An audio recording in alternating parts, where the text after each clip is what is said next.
لبيك اللهم لبيك لبيك لا شريك لك لبيك إن الحمد والنعمة لك والملك لا شريك। আসসালামু আলাইকুম এভরিওয়ান, কেমন আছেন সবাই? তো আজকে আমি চলে আসলাম আপনাদের সাথে শেয়ার করতে আমার বাচ্চার স্কুলের প্রজেক্ট, যেটা হচ্ছে হাজ প্রজেক্ট। তো আমাকে এই বিষয়টা খুব ভালো লেগেছে, যেহেতু আমরা মুসলিম আর বাচ্চাদেরকে ছোট থেকে যদি এগুলো শেখানো হয় একটা স্কুলের মাধ্যমে হোক, ঘরের মাধ্যমে হোক, তাহলে এটা অনেক বড় একটা সুন্দর কথা।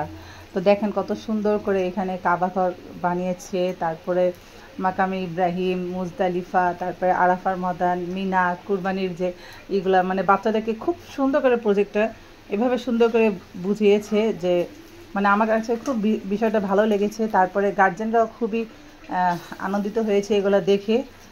দেখেন ওদের বাচ্চাদেরকে এরকম পড়ায় দেখাচ্ছে, মানে হজের ব্যাপারে এই ছোট থেকে বাচ্চাদেরকে যদি শেখানো হয় তাহলে তাদেরকে বুঝতেও সহজ হয়, সুবিধা হয়। যেহেতু এখন হজের মাস চলতেছে, তো ওদের হজ প্রজেক্ট করাটা আমার খুব ভালো লেগেছে।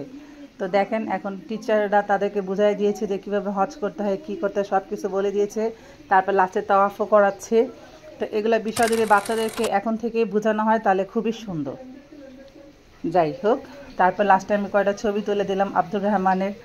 তো আমাকে এই বিষয়টা খুব ভালো লেগেছে। কার কার এই বিষয়টা ভালো লেগেছে আর এই প্রজেক্টটা কার কার ভালো লেগেছে অবশ্যই আপনারা কমেন্টে আমাকে জানাবেন। সবাই ভালো থাকবেন, সুস্থ থাকবেন। আল্লাহ হাফেজ।